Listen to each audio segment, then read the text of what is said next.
Welcome to NTD News Today. I'm Chris Beers. Here are today's top stories.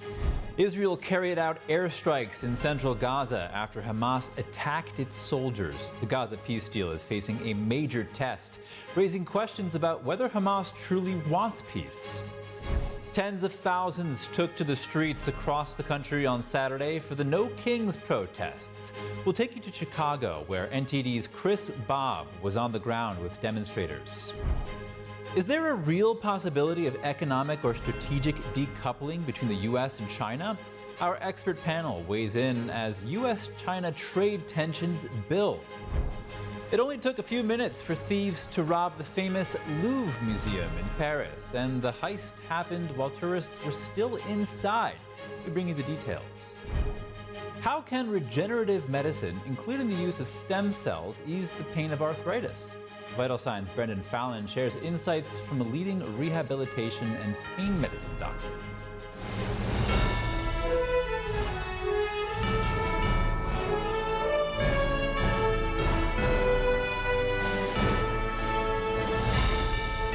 This is NTD News Today, live from our global headquarters in New York City. On Sunday morning, Hamas attacked Israeli troops in southern Gaza's Rafah area, triggering IDF airstrikes. Meanwhile, Israel plans to rename the Gaza war to the War of Redemption. Today, the IDF announced terrorists fired an anti-tank missile and gunfire towards our troops operating in the area of Rafah to dismantle terrorist infrastructure, all in accordance with the ceasefire agreement. Now, in response, the IDF began striking in the area to eliminate the threat. Just before I came on here, we actually released a statement following Hamas's violation of the ceasefire that the prime minister held a consultation with the defense minister and the heads of the security establishment and instructed them to act forcefully against terrorist targets inside of the Gaza Strip. It is reported that a commander of Hamas's elite military unit was killed during Israel's airstrikes in central Gaza. On Saturday night, the U.S. State Department said it had informed the nations guaranteeing the Gaza ceasefire agreement of credible reports indicating Hamas violated the pact. Since the ceasefire took effect on October 11th, Hamas has killed at least 32 people in a wave of attacks targeting anti-Hamas clans across the Strip. Meanwhile, Israeli officials accuse Hamas of failing to return the remains of deceased hostages. An Israeli government spokesperson said Israel is committed to the agreement and continues to uphold its obligations. The government is demanding that terror group Hamas return the bodies or remains of the 16 deceased hostages still in its possession. Thieves broke into Paris's Louvre Museum on Sunday morning using a crane to smash an upstairs window and steal priceless jewelry from the area that houses the French crown jewels before escaping on motorbikes. Around 9:30 a.m., the 7-minute robbery took place as tourists were already inside. It was among the highest profile museum thefts in recent memory and comes as Louvre employees have complained of worker and security understaffing. Video from the scene showed confused tourists being escorted out of the glass pyramid and surrounding courtyards as officers closed the iron gates and nearby streets. According to the culture minister, one of the stolen items was later recovered outside the museum. The recovered item was reportedly the emerald-studded crown of Napoleon III's wife, Empress Eugenie. It is made of gold, diamonds, and sculpted eagles, and was found broken just outside the museum walls. The Interior Ministry said forensic work is underway and a precise inventory of the stolen objects is being compiled. The organizers behind yesterday's No Kings protests say demonstrations took place in more than 2,600 locations nationwide. In Chicago, thousands filled Grant Park before marching through downtown, and later some gathered outside the Broadview ICE Detention Center, where protests continued past the 6 p.m. curfew. NTD's Chris Bobb was there throughout the day. Chris, tell us what you saw on the ground. Good afternoon to you both from windy Chicago. Yesterday, the protest main event in Chicago was at Grant Park, and there were tens of thousands that had gathered, all holding signs and banners that say, "Stop ICE, No Kings," a lot of anti-ICE rhetoric. There was also some prominent activists there in attendance. The governor was on stage giving a speech. Mayor Johnson of Chicago was also there speaking to the crowd. Governor Pritzker told Donald Trump to stay the hell out of Chicago. And that same rhetoric was echoed by a number of other Democratic politicians in other states nationwide who objected to the use of the National Guard and ICE agents in their cities. Speaker Mike Johnson said that these rallies are Hate America rallies, not No Kings rallies. But Vermont Democratic Senator Bernie Sanders said that those in attendance actually love America. From the protesters that I spoke to yesterday at Grant Park, who then made their way over onto Wackerd Drive across from Trump Tower in downtown Chicago, there was a lot of frustration with the administration, but most of the frustration was directed at the ICE agents who they've seen an increased number of in their communities. There was also some agitators and activists there. One organization, there was a communist group, Revolutionary Communists of America, who were handing out newspapers, encouraging people to organize with them and get involved in the communist revolutions in the United States. They're planning some speaking engagements across the country, and they were encouraging people to sign up there. We also saw some signs on the streets that said, you know, to be American is to be Antifa. And there were a number of people who went from the main protest area in downtown Chicago and then made their way to the Broadview ICE detention center. Now, there is a 6 p.m. curfew at the Broadview Center. Protesters are given a designated protest zone, and after 6 p.m. they're told to go home. And they get that from 9 a.m. to 6 p.m. Protesters did not leave last night. There was actually a clash between protesters and the police. There were 15 arrests made, mostly for resisting and conduct violations, misdemeanors. At one point, I was up in the front, and I saw a bunch of protesters shouting at the police, and then they kind of their words were exchanged, profanities, and some protesters were taken away. We have some B-roll footage of that. What ended up happening was the police outside the Broadview detention center went for about an hour after curfew, pushing the protesters back from Lexington Drive down into a neighboring neighborhood, where eventually after an hour they dispersed and went back. So that's what I have from the ground. Back to you both. All right, Chris, Bob in Chicago, thank you. A strike and a rescue. President Trump says a Colombian and an Ecuadorian have been sent back to their home countries to face detention and prosecution. The U.S. military rescued the two after striking their submarine, which was suspected of drug trafficking. Here's more. U.S. President Donald Trump says the survivors of a strike in the Caribbean will be sent back to their home countries. Trump posted this video on Saturday, which seems to show a vessel being struck in the water. The U.S. military says it staged a rescue of the two survivors after striking their semi-submersible vessel on Thursday. It was suspected of trafficking illegal narcotics. Reuters first reported on the move to return them to Colombia and to Ecuador, which experts say would mean the military wouldn't have to deal with a tricky legal situation: military detention of alleged drug traffickers whose suspected crimes do not fall cleanly under the laws of war. Trump had mentioned the strike to reporters on Friday. I don't know too many people that have submarines, and that was an attack on a drug-carrying, loaded-up submarine. In a Saturday post, Trump claimed that U.S. intelligence had confirmed the drugs, but did not provide evidence. Colombia's president's office, Ecuador's communications office, and the foreign ministries of both countries did not immediately respond to requests for comment. Thursday marked the sixth recent strike of a suspected drug vessel by the United States in the Caribbean amid a wider military buildup in the area, an escalation in Trump's standoff with the government of Venezuela.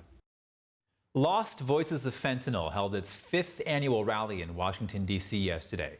The nonprofit seeks to raise awareness about the fentanyl epidemic and demand legislative action. NTD's Sam Wong was at the rally to hear from the victims' families. As I look out at the backdrop of the Washington Monument, families from around the country gathered on Saturday to rally against an epidemic that's plaguing the nation. That's my son pushing the swing. Debbie Evans is just one among many who is struggling with heartbreak. After losing her son to fentanyl poisoning in 2020, she decided to raise awareness through her artistic talent. In a drawing titled Heaven's Playground, she depicted dozens of children who have passed away from fentanyl overdose, many of these tragic stories hitting too close to home. I've been over there crying most of the time listening to all their stories, and I know a lot of them now because I've drawn all their children. I still wish my son was here. He promised me he'd never leave me. And some are turning sorrow into action. Jacob Tao's 3-year-old son Leo died last year after being exposed to fentanyl while in his mother's care. He's now pushing for more guardrails to keep children safe, starting in his home state of Oklahoma, with hopes of turning the effort into a federal law named after little Leo. I started working on a petition called Leo's Law that would actually require DHS to be testing parents for fentanyl if it's involved or suspected in a case. It could have saved Leo's life, and it could save hundreds to thousands of other children in America. Today, most of the world's fentanyl precursors are manufactured in China.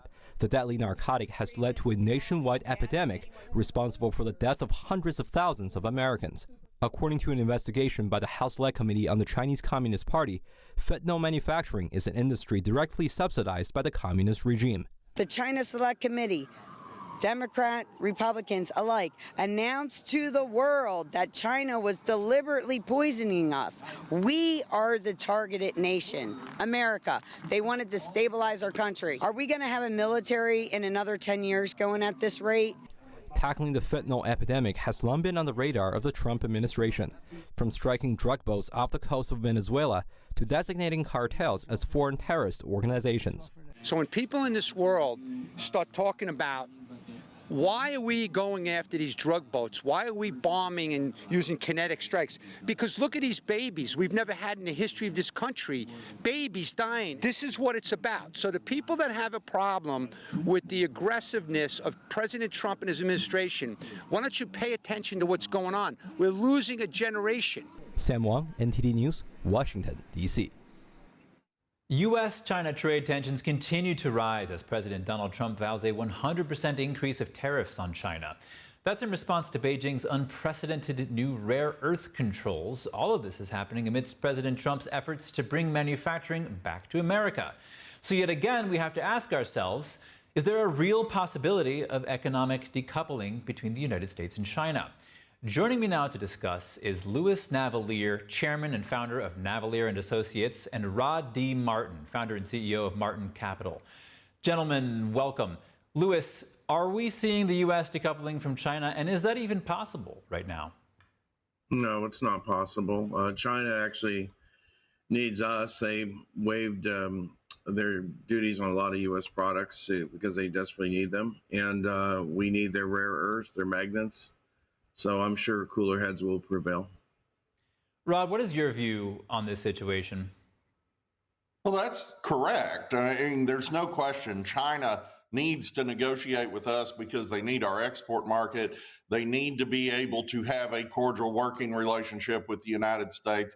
In my view, they are negotiating. They are taking a page out of Donald Trump's negotiation playbook and hitting us with an extreme demand right at the end as we're trying to get a deal put together. And I think that deal will be put together. And I think the president made it pretty clear when he did impose 100% tariff, but he delayed it until November 1. So that tells you there's maneuvering going on, and I think we're close to a deal. And Louis, what do you think is next here? I mean, in terms of maneuvering?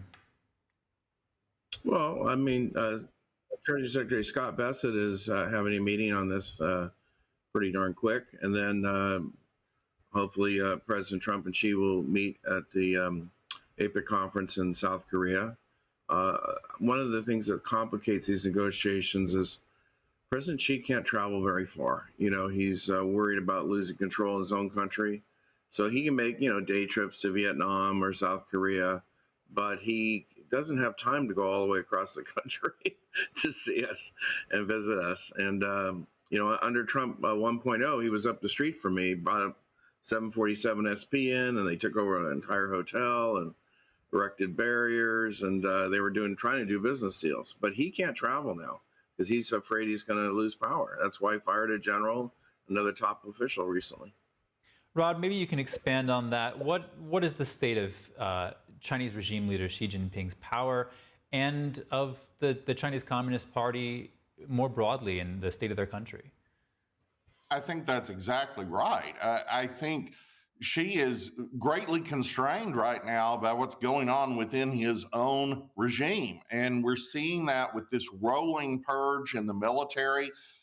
Whether that is Xi purging people or Xi's people being purged really makes no difference. There's tremendous instability there inside the most important arm of the Communist Party, and that indicates that Xi is in some measure of trouble. So, yeah, I agree. He's constrained in his movements. He's constrained in what he's able to do. And some of what we just saw in this rare earths threat is probably responsive to that turmoil underneath the surface. And Louis, at the same time, we have the United States, at least the Trump administration, the people under Trump are fully aligned during his, with his MAGA agenda. He's had 4 years between 2020 and 2024 to ensure that he selects people who are strong behind him. In some senses, the U.S. is quite strong right now. So how do you look at the state of the U.S. versus the state of China, and who has the upper hand here? Well, it's very simple. China is in a demographic decline.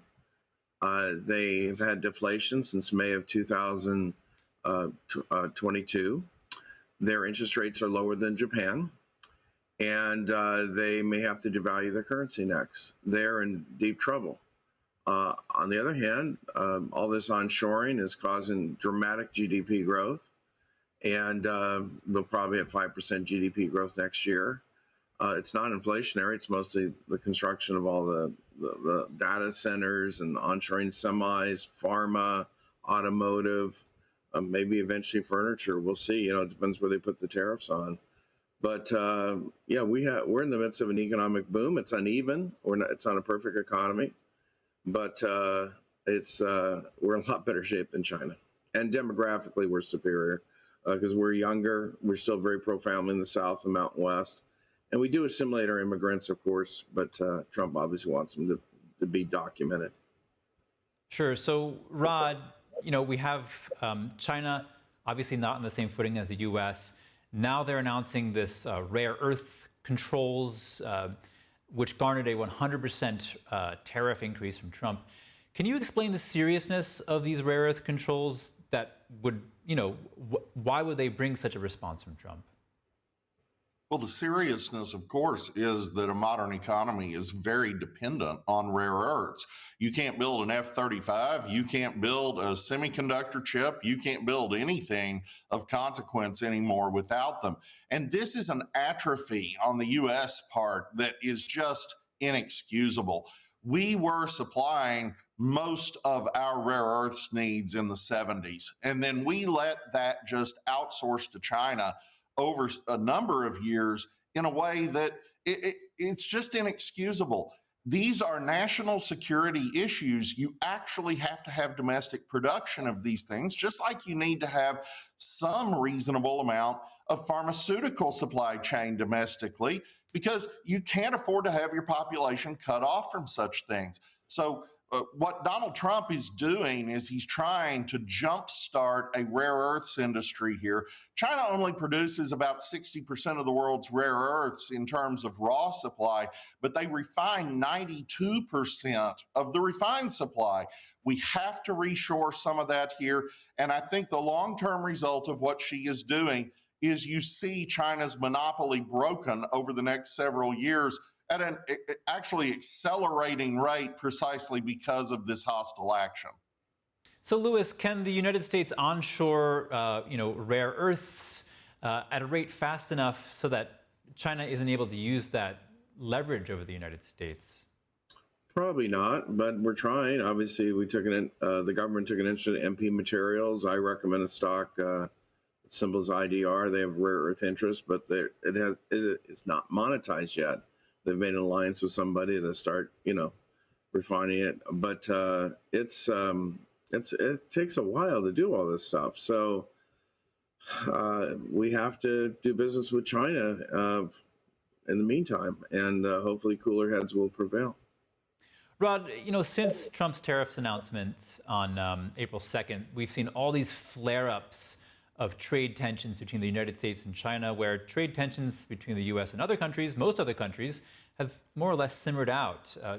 Definitely not the kind of tension we're seeing between the U.S. and China. So what hope is there at this point of the United States and China reaching some kind of mutually agreed upon trade deal? Oh, I think we're going to. I think they can't really live without us, and for the time being, we can't really live without them. Now, Trump sees them as our largest geopolitical adversary by far. Trump sees us as being in something of a friendlier version of the Cold War here. He understands that they routinely threaten to attack Taiwan, that they have other interests that are adverse to ours, and that they're expanding those interests wherever they can. So he very much wants to take a page out of Reagan's book and constrain their ability to act in a way that kind of defangs them. And the truth is that strategy probably works because, as Lewis pointed out, they are in extreme demographic decline. Yi-Fu Zhan, who is a senior scientist at the University of Wisconsin-Madison, has shown that odds are pretty good that they lose 75% of their population by the end of the century, which is just unprecedented. And we may see something similar in South Korea and some other places, but China in particular is faced with a tremendous structural collapse over time, because what you end up with is a smaller and smaller number of young people supporting a larger and larger proportion of the population that's elderly, in a climate where most people's retirement savings has been put into real estate. Well, if you have a shrinking population, real estate values are going to tank. So they're really in trouble. They need to grab what they can right now. And Donald Trump is trying to constrain that on the military side while working out trade deals that make sense for both countries. Lewis, with just 30 seconds, because I want to hear from both of you on this, President Trump is expected to meet Chinese regime leader Xi Jinping in South Korea in a couple of weeks. What do you think could come out of that meeting, or is it just a bit too far away to say? I think Trump will tell the world that they're buddies and everything's going to be fine. That's what he likes to do. And Rod? Yes, I agree with that. And I think that for most practical purposes, that's going to be true. Both countries need each other in trade for the time being. That will lessen over time, but not very quickly. All right. Louis Navellier, chairman and founder of Navellier and Associates, and Rod Martin, founder and CEO of Martin Capital. Thank you both so much for your insights. Thank you. Coming up, celebrating 250 years of the U.S. Marine Corps. The military showcased on Saturday its firepower at Camp Pendleton, just north of San Diego. Vice President J.D. Vance addressed a crowd of 15,000. Stay tuned.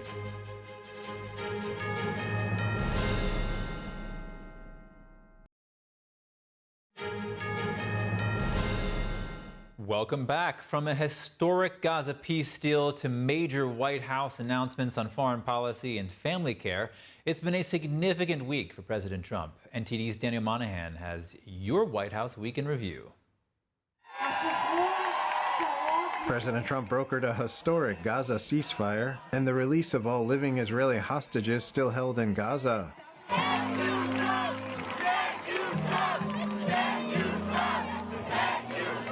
Speaking to the Knesset, Trump shared an optimistic vision of the region, calling it the historic dawn of a new Middle East. This is not only the end of a war, this is the end of an age of terror and death and the beginning of the age of faith and hope and of God. From Israel, Trump traveled to the Gaza Peace Summit in Egypt, signing the ceasefire agreement alongside Middle East leaders. We don't want to fund anything having to do with bloodshed, hatred, or terror. We're also agreed that Gaza's reconstruction requires that it be demilitarized. Prime Minister Benjamin Netanyahu nominated Trump to be the first non-Israeli recipient of Israel's highest honor. As to that other prize, just a question of time, you'll get it. But I want you to get the Israel Prize, our highest award, to our greatest friend. The Egyptian president also awarded President Trump the country's highest honor, and the Pakistani prime minister renominated him for the Nobel Peace Prize. Health Secretary Robert F. Kennedy Jr. responded to Trump saying he didn't think his peace deal in the Middle East would be enough to get him into heaven. You're doing God's work here. You've made peace in the Middle East, which is beyond anybody's imagination. This administration has not stopped working for the American people.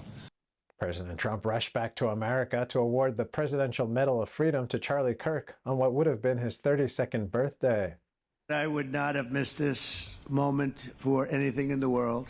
Now I can say with confidence, Mr. President, that you have given him the best birthday gift he could ever have. President Trump this week also signed a proclamation declaring October 14th as the National Day of Remembrance for Charlie Kirk. Remember Charlie down on the patio? He could sit there all night long listening to this.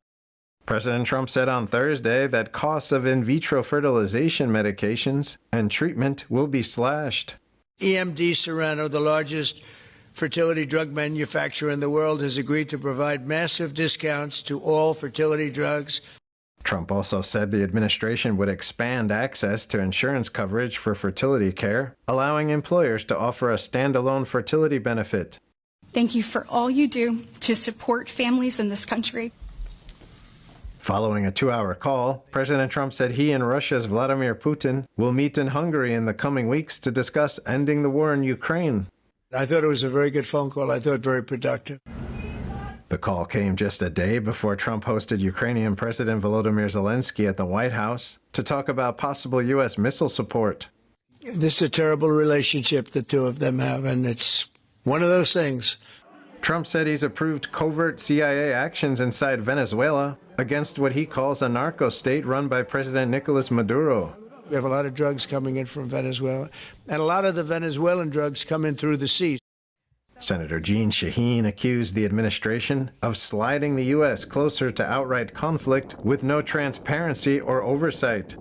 And for the 10th time, the Senate rejected a House-approved stopgap spending bill as the government shutdown drags on with no resolution in sight. Daniel Monahan, NTD News. Lawmakers left Washington after a short week and a 10th failed vote to reopen the government.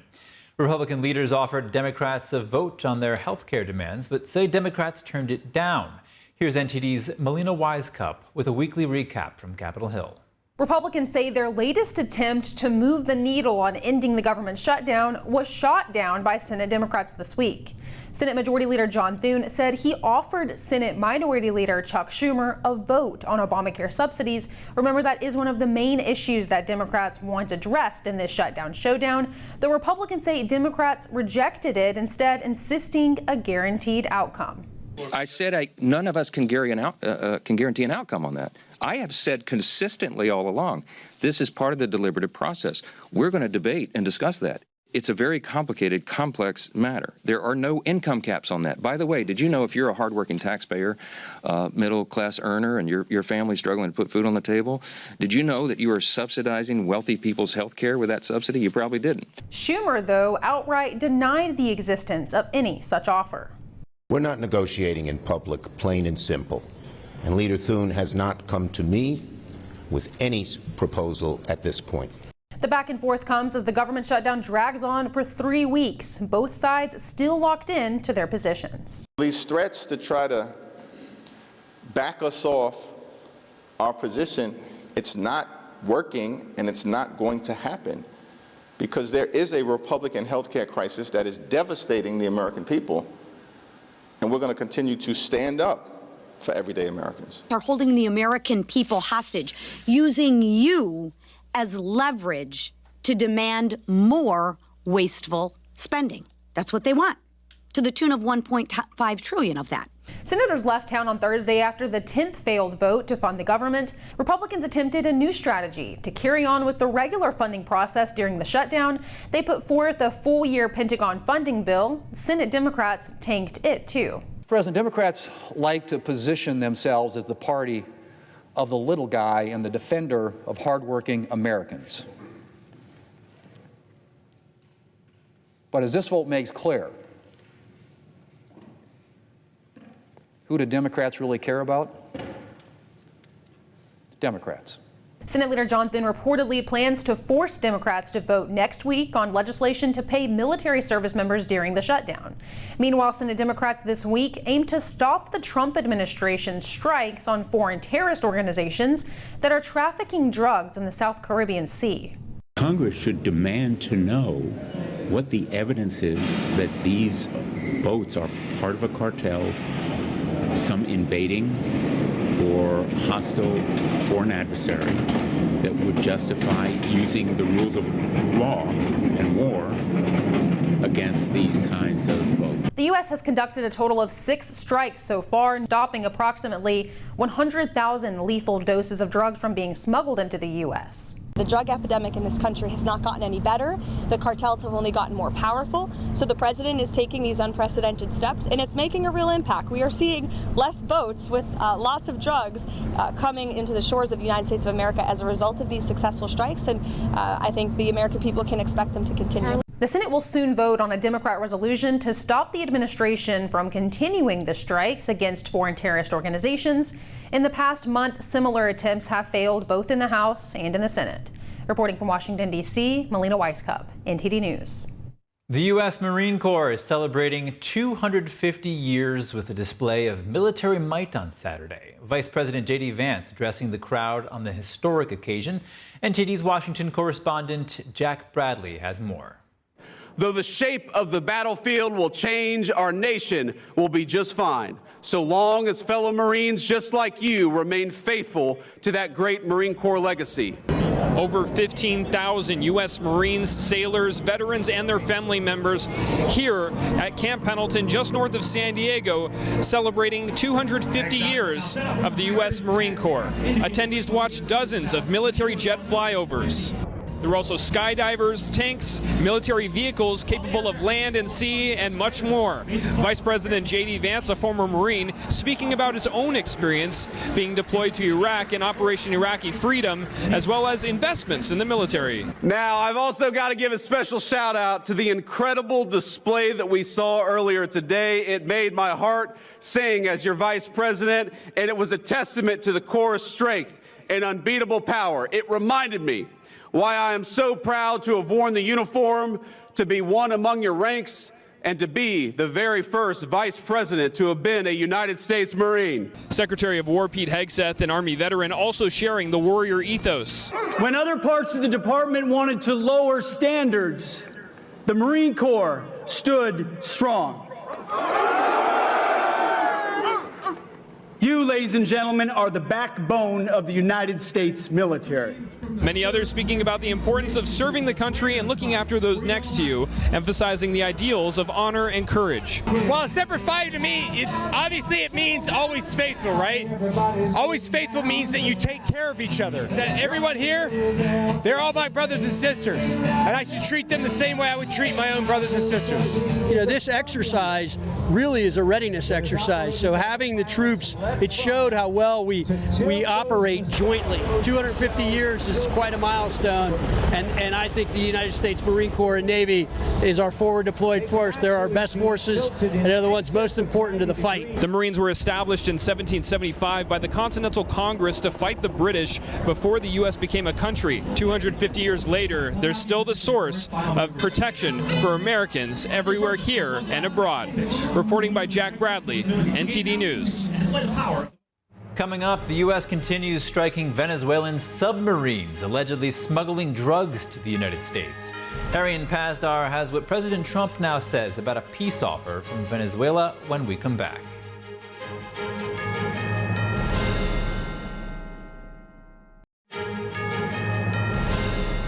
Welcome back. Tensions between the U.S. and Venezuela are on the rise. The U.S. military keeps striking submarines, which it says are smuggling drugs into the United States. Let's now bring in our international correspondent, Arian Pazdar, who's standing by live in Latin America. Arian, where do things stand? Are the two sides even talking about peace, or is the situation only getting worse?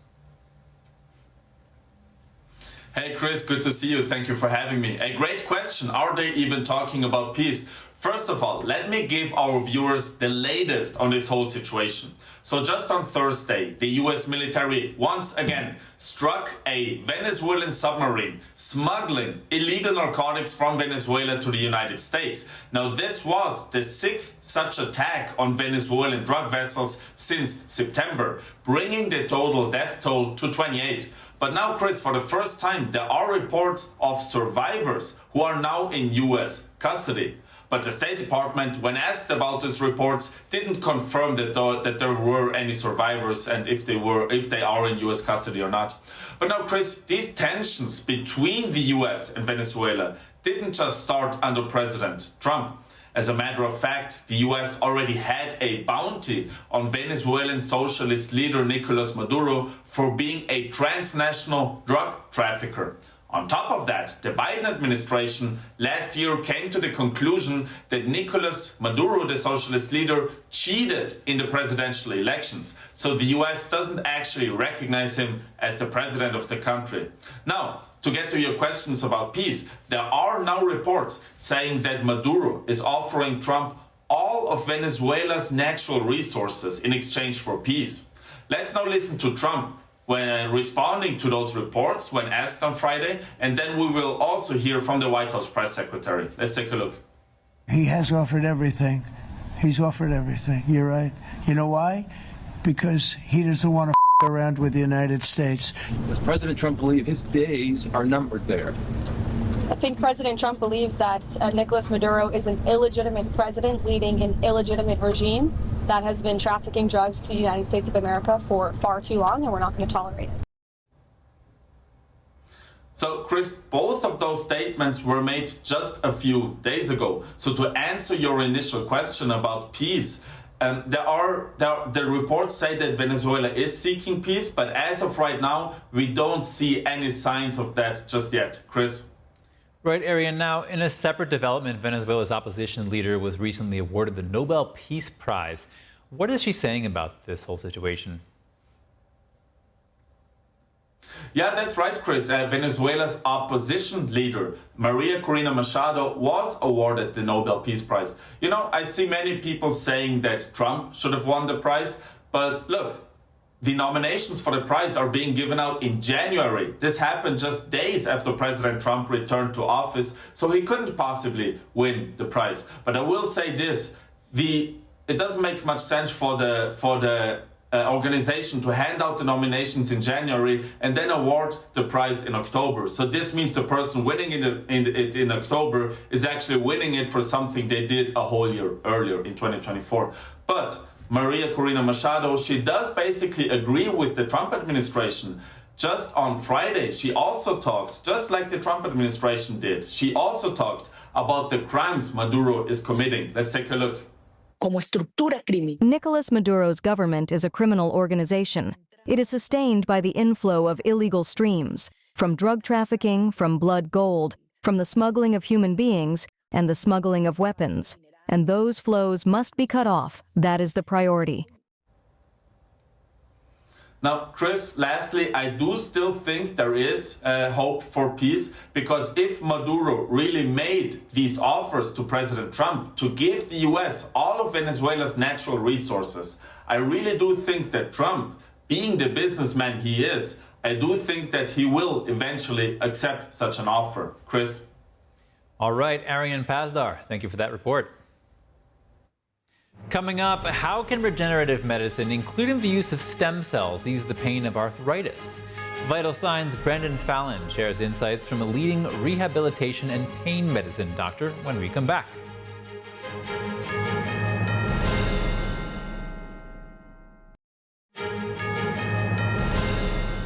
Welcome back to NTD. I'm joined in studio by NTD health correspondent and host of Vital Signs, Brendon Fallon. Vital Signs offers natural and nutritional ways of optimizing our health. Brendon, it's nice to see you. Good to see you, Chris. What do you have for us? I think I have some hope for all the people out there dealing with osteoarthritis. This is a condition, we have this cartilage in our joints, which kind of cushions the impact between the bones. Osteoarthritis is where this cartilage has worn down, so you have basically bone on bone, as difficult as that is to hear. So I spoke to Dr. Damon Noto. He's a pain and rehabilitation specialist, and he's working directly in this field using regenerative medicine. This is things like stem cells, platelet-rich plasma, PRP, exosomes, and getting those things into the joint to bring regeneration. And this first clip, he's talking about how stem cell therapy works in this kind of situation. Okay, yeah, it's just amazing to hear about the fact that we can actually help the body regenerate itself. Let's watch that clip. So when we talk about stem cells, we're usually talking about taking it from the person's body, taking it out and actually giving it back to them where they need it, right?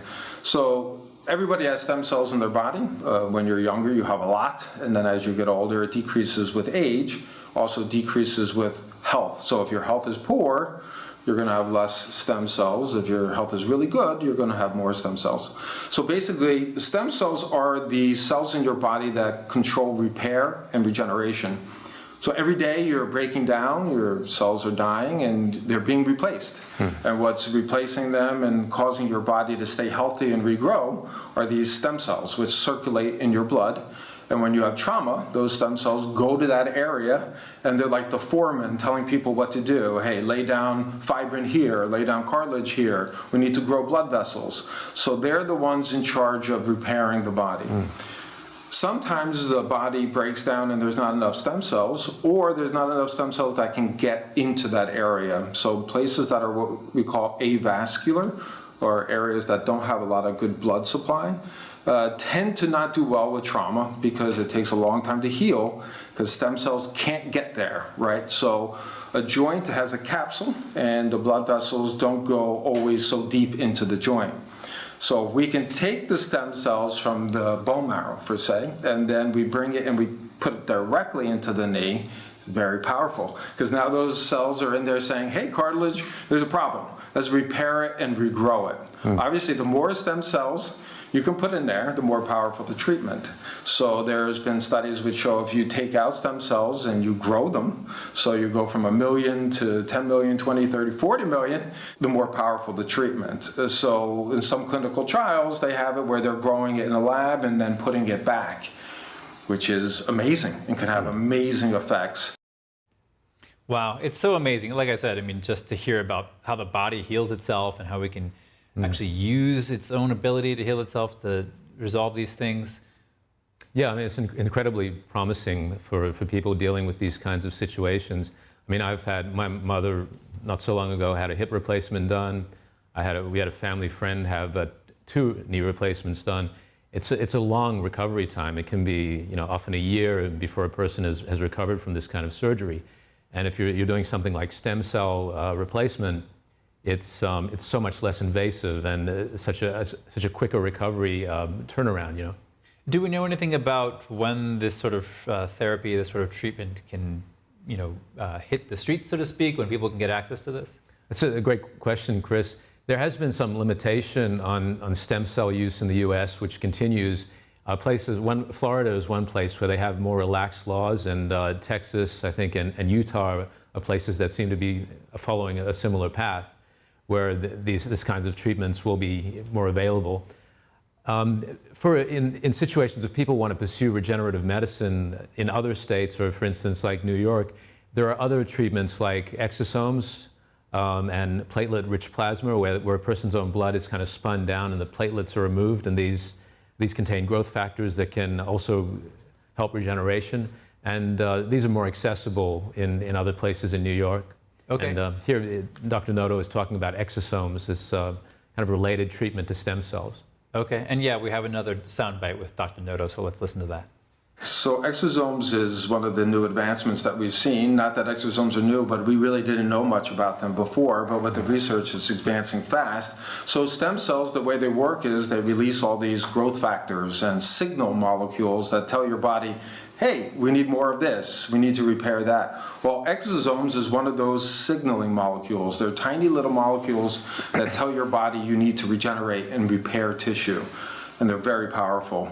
And we're using them a lot right now in the United States on different conditions to try to get people to repair faster. So we're using everything from osteoarthritis to lung issues, so people have chronic lung damage, to things such with the brain, chronic fatigue, cognition problems. Exosomes can go anywhere in the body and cause regeneration and healing. Very powerful. And there's a lot less restrictions in the US with exosomes than there are for stem cells. So right now there's a lot of advances with exosomes because a lot of doctors are experimenting it with their patients and offering it to more people. Things go fast when we allow our clinicians to get out there, use it in the clinics, and use it on patients. We start to learn a lot about how things work and how we can get it to work better. With very heavy restrictions, it slows the rate down because we're learning less and we're restricted to just trials. So this sort of treatment could be seen pretty soon. I think we're going to see this open up more because the need is so great. This is such a widespread problem. And we work hard through our lives. We're using our joints, and particularly people who are exercising a lot. Like in this full interview, Dr. Noto gives the example of someone who's running like 50 miles a day. They're going to have more kind of wear and tear on their joints, and they're more likely to kind of experience this problem as they're aging. All right. Thank you so much, Brendon. To see that full Vital Signs interview with Dr. Noto, just go to your web browser and enter ept.ms/joint pain. Coming up, President Trump continues to push for peace between Russia and Ukraine, but this week stopped short of committing to send Ukraine coveted Tomahawk missiles. A foreign policy expert weighs in on where things stand and what's ahead. Stay tuned.